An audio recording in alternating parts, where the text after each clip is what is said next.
happy life, happy journey. Welcome to Walking the Path. Woo-wee! I'm walking the path today. Let me tell you, walking that path. Well, before we start talking about walking the path, I always like to share a little bit about what's going on at Rythmia and what the magic of Rythmia is. This place where people come, so many people come for their last chance. So many people come because they don't have any place else to go. Like, this is it. A lot of people come because they're interested. Somebody's heard something. Somebody friend recommended it to them. Some people want to change big things in their lives. Some people want to get a sense of their life purpose. Some people want to get a sense of what's next. Some people are in a life transition. Some people think they don't need it. They don't know why they're there. But here's the truth. We all always have a growing edge. We always have a growing edge. We always have something that's looking to emerge in our lives. And so Rythmia is that place where so many people come, and it's just beautiful. I've been teaching The Answer Is You at Rythmia this week. And what's so brilliant is that the principles that we teach at Rythmia work.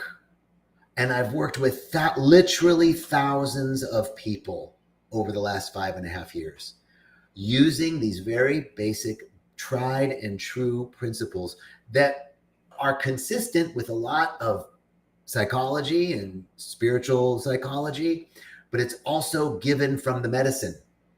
So there's this synergy. So what are those principles? Those principles are that we come into this world whole and complete, that we are essentially whole and complete, but that something happens in our lives, typically between the ages of 0 and 10, where we tell ourselves something. And that something is usually like, oh, there's something wrong with me. And it's really simple. Like, it's a story we tell ourselves. People say, oh, I had a great childhood. My family was great. My loving parents. That's true. That's great.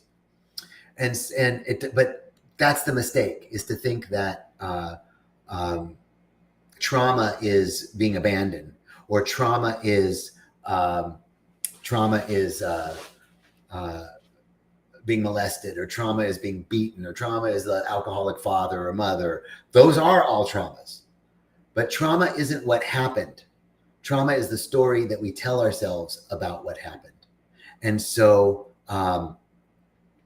we all, no matter how great your childhood was, it doesn't really matter, because there was always a moment in our lives where someone said something happened, and we said, I'm flawed. There's a crack. There's something wrong with me. Ooh, I don't belong. Oh, I'm not enough. Oh, I'm not safe. It's a story that we tell ourselves. And when we tell ourselves that story, it gets lodged into our subconscious. And so it frequently outpictures in our lives. It frequently outpictures in the issues of our lives. So Rythmia and the medicine, what happens on the medicine and what happens at Rythmia with the breath work and all of the modalities that we teach and use there, is that people get to see that moment. They either see the moment when the split happened, or they see what they have become as a result of the split. And that is a healing. It's a huge healing. It's a huge coming back together of ourselves. It's a huge acceptance of ourselves. We've been rejecting ourselves for so long. So Rythmia is a place where you can come back together with yourself and stop rejecting yourself and stop fighting yourself. So that's a little bit about Rythmia. You might notice that my energy is a little different today, and I'm honoring that. I think Mercury is in Gatorade or something. A dear friend of mine, or who I think of as a dear friend, Jen Stadini, said that one day, and I just thought it was very funny. And it's true. Something's getting stuck in some sticky, syrupy stuff right now, and I'm feeling it.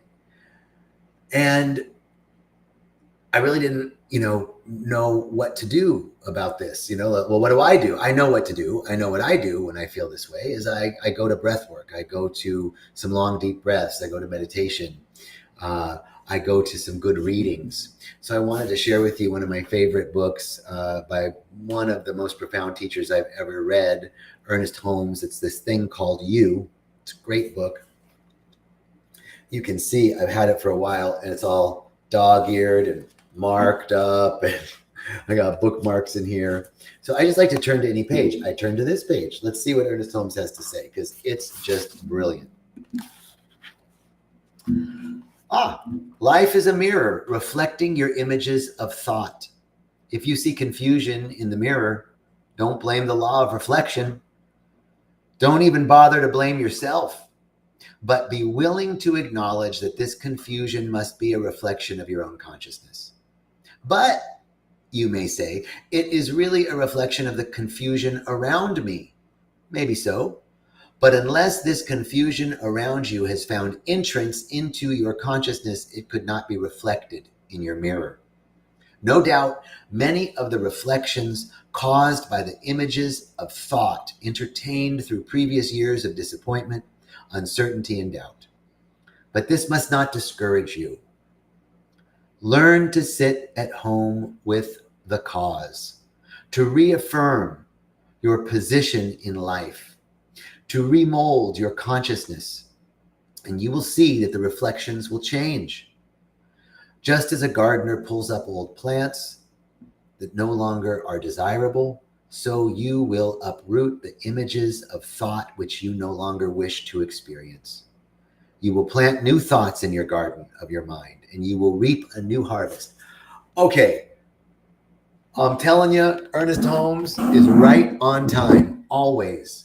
I just randomly opened up to this page, and it's just, for me, the perfect thing. I hope it's the perfect thing for you. He has a prayer here that we'll read, and then we'll do a little, I'm going to share with you a breath technique that I use when I'm feeling overwhelmed, like I'm feeling right now. So his prayer is, I know that I can make conscious use of the divine law of my being. I know that this law reacts immediately and creatively to my faith. Thanks, Raw Health Coach. Raw Health Coach just said, thank you for sharing your vulnerability. Ooh, Raw Health Coach, I'm raw. I know that this law reacts immediately and creatively in my path. I know that when I speak this word for myself, there is a direct reaction towards me. I know that when I speak it for others, there is a direct reaction towards them. There is no doubt or uncertainty in my consciousness. I identify myself with the good I desire. I have complete confidence that the law of good will respond to me by creating the object of this desire. I have a quiet contentment and an inner sense of peace. I have an enthusiastic sense of well-being.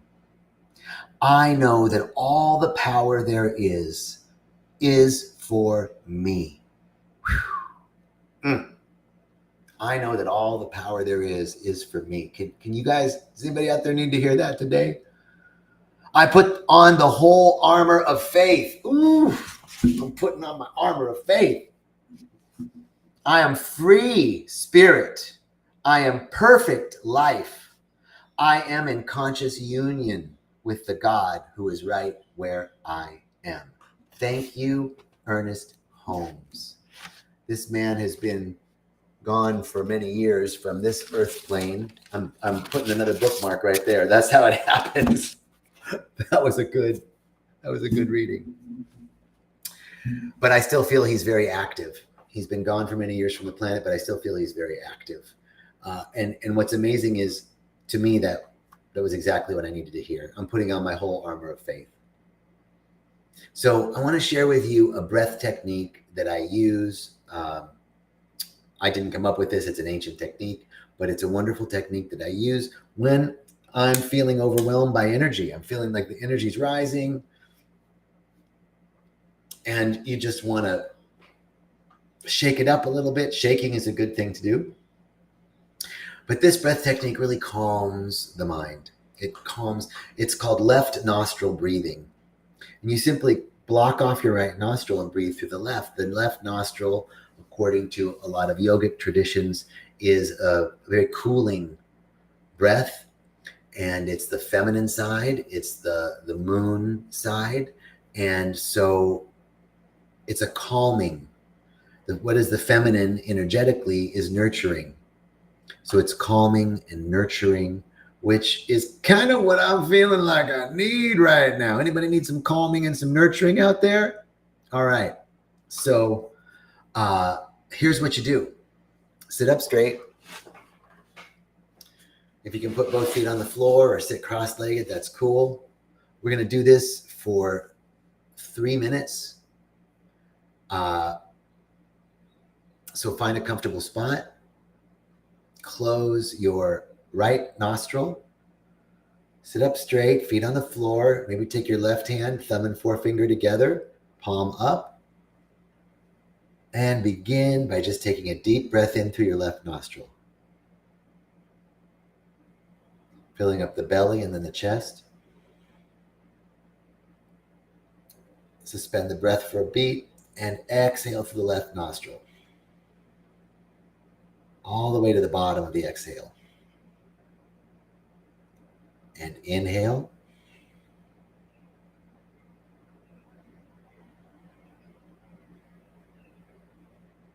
Exhale.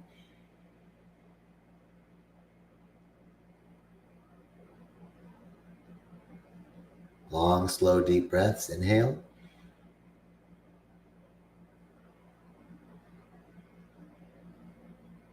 And exhale.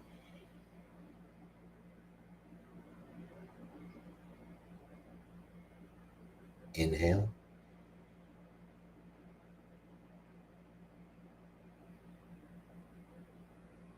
Exhale.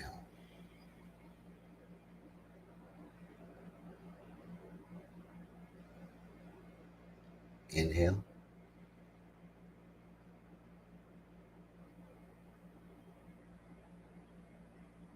And exhale.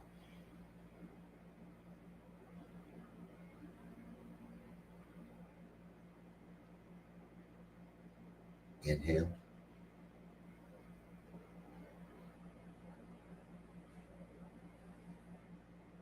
And exhale. Continue breathing like this. I'm going to remove my finger from my nostril and talk for a moment while you continue to breathe. This process of shifting the energy follows the ancient wisdom of turning away from the problem and turning towards God, turning towards a source. Continue to breathe in and out through the left nostril,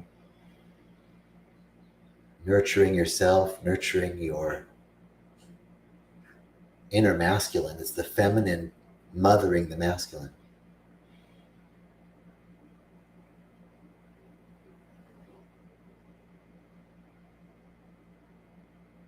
Continue to breathe in and out.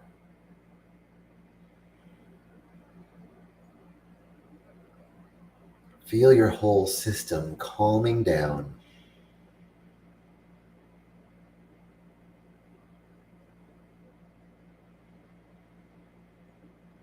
Thoughts come and thoughts go. Exhale.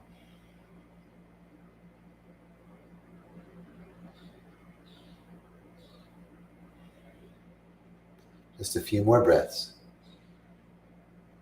Last few breaths. Big, fullest inhalations and fullest exhalations yet.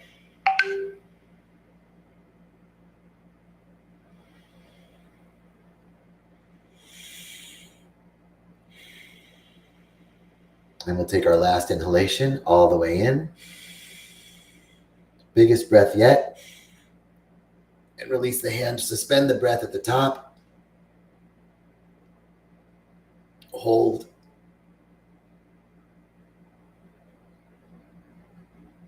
And slowly exhale. And allow the eyes to flutter open.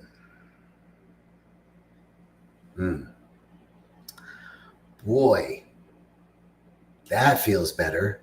You guys feel better? I feel better. I'm so glad to share this with you because, you know, sometimes we just start getting so wound up. Sometimes I just start getting so wound up. One thing happens, the next thing happens. I'm like, okay, got it. Okay, got it. Okay, got it. And then it like piles up and piles up. And then there's that straw that broke the camel's back, right? And you just explode. That was my, that's how I feel. That's how I felt on the inside. So we just have to shift our energy and know that there is a silent partner within and all around us, this super consciousness that is all around us that can go places our consciousness can't go. Monica feels better. Hey sister, I will reach out to you, by the way. I can't find where you texted me. I saw the notice, but I couldn't. Then I was like, it's not a messenger. Where was it? So send me a text on Messenger, Monica, because we can reach out. Thank you. Yes.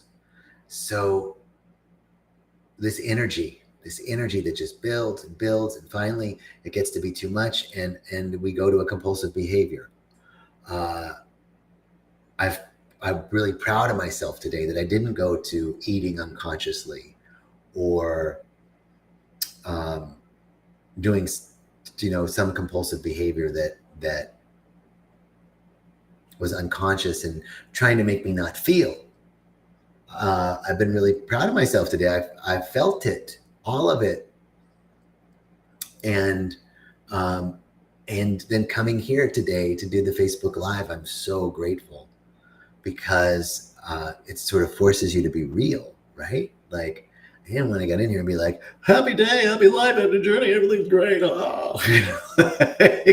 When I am that way, I really feel that way, and I didn't feel that way today. So thank you for the opportunity to be authentic with you. And thank you for being here. And I know that as we turn away from the problem, as we turn away from the issues that are causing, I know that as I turn away from the problems and as I turn away from the issues that are causing me any sort of upset or discomfort, and simply turn back to the breath, simply turn back to a deeper remembrance that Spirit's got us, that there's so much happening without us having to do anything, that if I'm patient enough and have faith enough, it will resolve itself. So I'm going to let this whole situation resolve itself. You guys got anything you want to resolve? Thank you, SoCal Spotlight. So appreciate you guys being here. I'm going to just wish you much, much love, peace, and richest blessings. We're going to have a good rest of the day. Breathe as often as possible. All right. Peace and richest blessings.